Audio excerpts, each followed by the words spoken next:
There is a book that was never meant to reach you. A book whispered about in monastery corridors, copied in silence, guarded by a people who believed its words were too important to lose.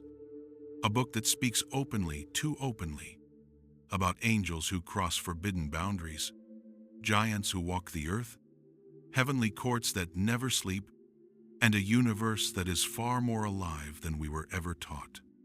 For most of the Western world, this book vanished. It wasn't burned. It wasn't destroyed. It was simply removed, pushed outside the canon, mentioned only in footnotes and warnings. And yet it survived. Far from Europe, deep within the Ethiopian highlands, scholars and monks preserved it for centuries, treating it not as mythology, but as scripture. They call it the Book of Enoch. But Enoch is not one book. It is a constellation of 5 voices, 5 windows into a world where heaven and earth are not separate things, but interacting layers of one reality. And today, we walk through them, not to sensationalize them, not to reduce them to legends, but to see what they actually say and why generations of leaders feared what people might do if they read this text for themselves. Because Enoch does not describe a distant heaven. Enoch describes a structured universe where spiritual decisions produce physical consequences and physical events echo spiritual causes. A world where nothing, not rebellion, not justice, not time itself, is ever isolated. We begin with the most explosive part, the Book of the Watchers. This section reads like the opening of a cosmic crime case. A group of angels, not symbolic angels, not poetic metaphors, actual beings with rank, purpose, and boundaries, are sent to watch over humanity. They are called watchers because their role is observation, not participation. But the line between watching and wanting begins to blur. The text says a group of them made a pact, a decision to cross into the human world and take for themselves what was never meant to be theirs. They descend, they take wives, they teach forbidden knowledge, and from their union something new is born, the Nephilim, giants, hybrids, beings who stretch beyond the limits of both heaven and earth. But the text cares less about their size and more about what they represent: power without restraint, knowledge without wisdom, strength without alignment. These giants devour resources.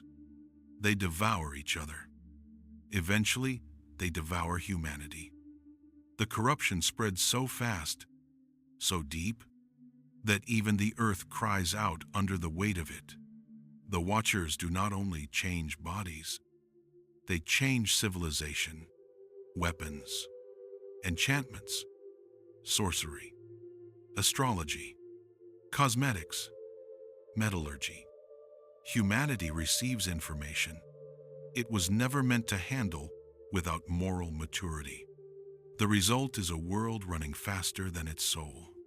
And in Enoch's narrative, the flood is not a random act of wrath. It is a reset of a distorted world built on corrupted knowledge. The rebellious angels are bound. The Nephilim are destroyed. Humanity restarts from one family. But Enoch adds something the Bible does not: a prediction that the Watchers will face judgment, not just for what they did, but for what their knowledge caused across history. And that judgment becomes the doorway into the next section, the Book of Parables.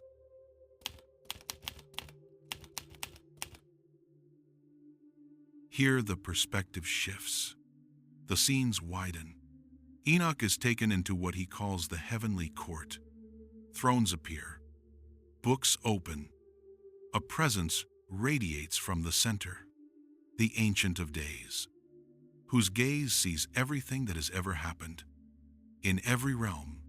And here, justice is not symbolic. It is procedural.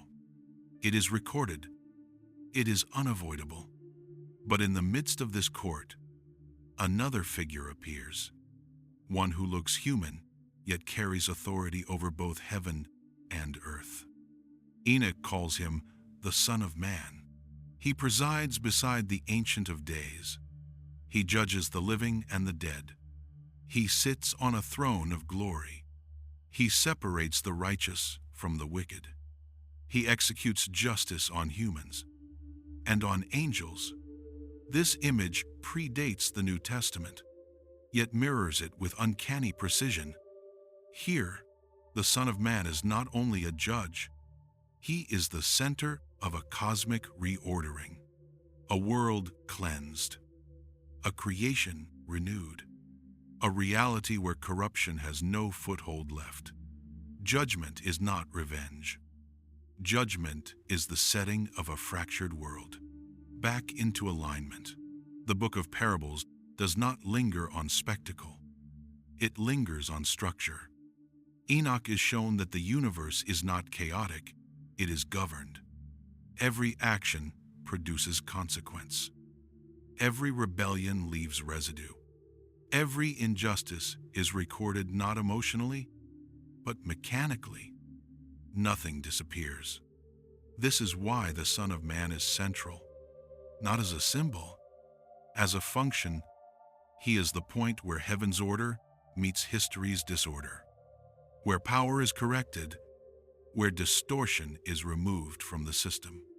And this judgment does not fall on humanity alone. The fallen angels, the watchers, are brought forward. Their influence did not end with the flood. Their knowledge rippled forward through civilizations. Their interference bent cultures, hierarchies, technologies. They are judged not just for rebellion, but for contamination. The text is explicit. Angels who taught humans to weaponize creation are judged alongside kings who use that knowledge to dominate. Heaven does not separate spiritual guilt from material consequence.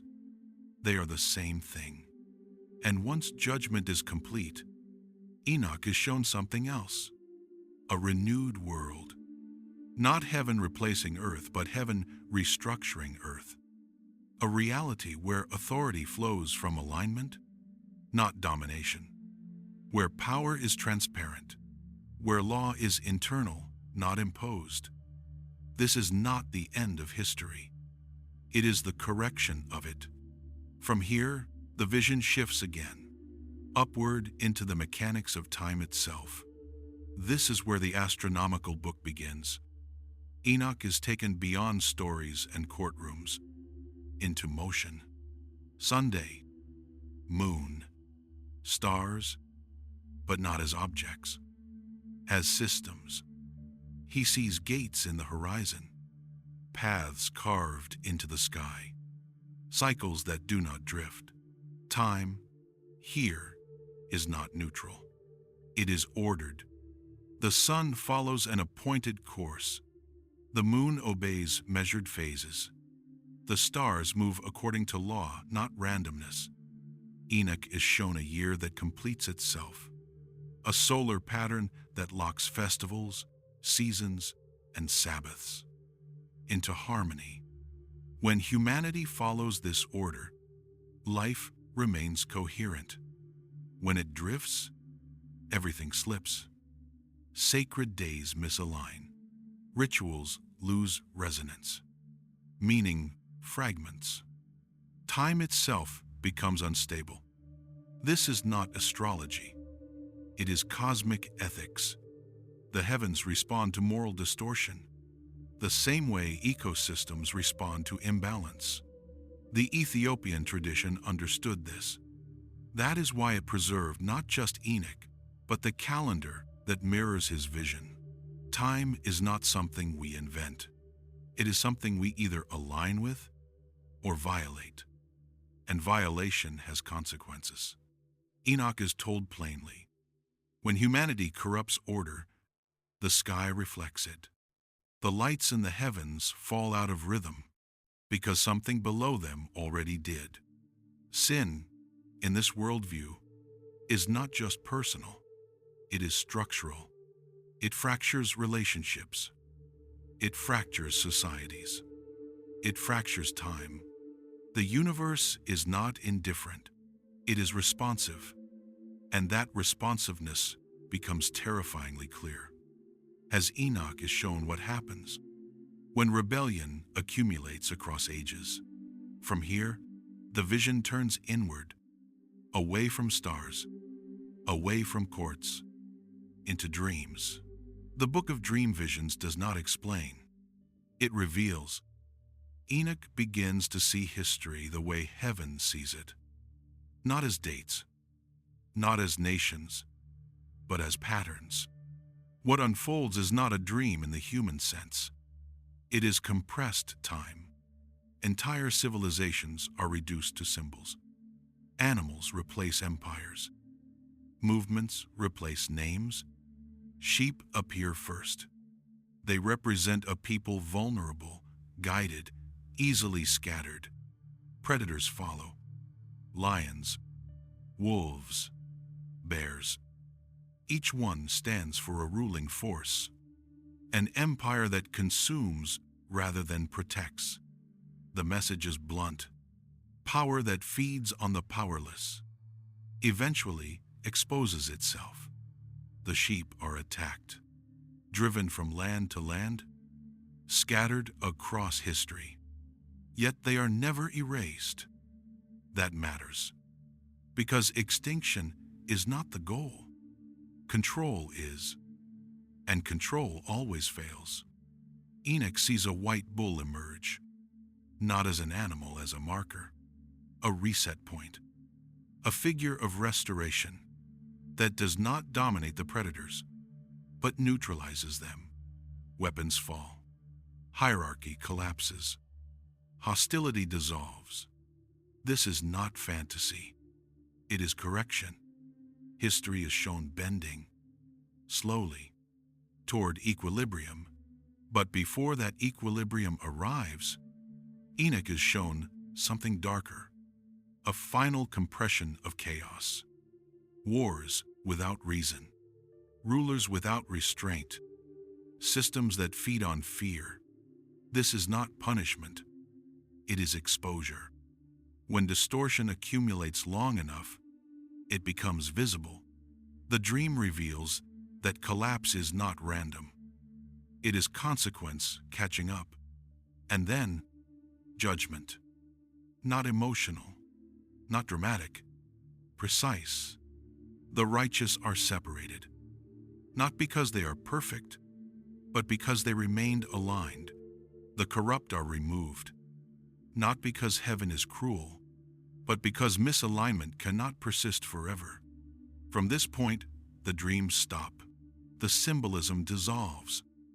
Enoch is brought back to direct speech. This is where the epistle begins. And the tone changes. No more visions. No more animals. Just warning. Enoch speaks as someone who has seen structure and understands outcome. He addresses those who believe power protects them. It does not. He addresses those who believe secrecy hides them. It does not. He addresses those who believe time will erase consequence. It will not. Every action has trajectory. Every intention leaves imprint. Judgment is not future punishment. It is inevitable alignment. Those who resist it experience it as destruction. Those who move with it experience it as restoration. The fallen angels are not forgotten. They are restrained, waiting, not because heaven hesitates, but because timing matters. The universe moves in phases, and when the final phase arrives, nothing will be out of place. Enoch does not threaten. He states, reality remembers. This is the last warning. Before silence, The final vision is not dramatic. That is what makes it unsettling. There is no chaos, no firestorm, no screaming heavens, only order. Enoch sees the structure beneath everything. Books are opened, not metaphorically, but functionally. Records exist. Because reality remembers itself, nothing is lost. Nothing is misplaced. Nothing escapes its own echo. Heaven is not reacting. It is revealing. Every life is weighed, not against others, but against alignment. What did you move toward? What did you resist? What did you distort? The judgment does not ask what you believed. It asks what you became. Those who lived in coherence move effortlessly into light, not reward, resonance. Those who lived in distortion experience separation, not revenge, incompatibility. Hell is not created in this moment. It is revealed. It is the state of being unable to exist in truth. The fallen angels are brought forward, not as myths, not as monsters, as intelligences that refused position. They are judged, not for curiosity, but for violation of order. They crossed boundaries that sustain reality itself, and now reality responds. The Son of Man stands, not as conqueror, as axis. Everything aligns around him. Time, law, memory, outcome. This is the center, not a throne in the sky. A point where meaning stabilizes. A place where distortion ends, and then silence. Not emptiness, completion. Enoch understands something in that stillness. The universe is not random, it is moral. Not moral in the human sense, but structured, responsive, alive. Every choice participates in it. Every thought moves within it. Every civilization either harmonizes or collapses under its own imbalance. Heaven, in Enoch's vision, is not somewhere else.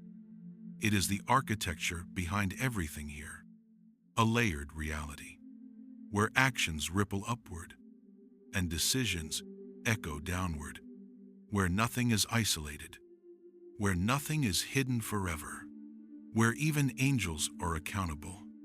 And then Enoch is sent back, not to change the system, to warn those living inside it. He does not ask you to fear. He asks you to see. Because once you see structure, you cannot pretend chaos is harmless. Once you understand alignment, you cannot confuse freedom with disorder. Once you recognize the pattern, you realize something unavoidable. We are not waiting for judgment. We are already inside it. Every moment is positioning us. Every reaction is shaping us. Every alignment is training us. The Book of Enoch does not predict the future. It exposes the present, and that is why it was feared. Not because it revealed monsters, but because it revealed accountability beyond institutions, beyond empires, beyond time. It reminds us that no system outruns structure. No power escapes consequence. No being, human or angel, exists outside the order that holds reality together. That is what heaven really looks like. Not clouds, not gold, but a universe that responds. And whether we acknowledge it or not, we are already moving within it. This is why the Book of Enoch was never comfortable. It does not offer escape. It offers orientation. It does not promise safety. It reveals responsibility. Because once structure is seen, ignorance is no longer possible. Every age faces the same choice: to move with alignment, or to accelerate distortion, to build systems that cooperate with reality, or to construct ones that collapse under their own weight. Enoch's warning is quiet, but it is absolute. Nothing powerful exists without accountability. Not angels, not nations, not ideas, and not us. The book does not ask what we believe. It asks where we are heading, what direction our knowledge is moving, what direction our power is taking, what direction our attention is shaping. Because in a universe that responds, direction is destiny. And that is the final thing Enoch leaves behind. Not a prophecy, a mirror,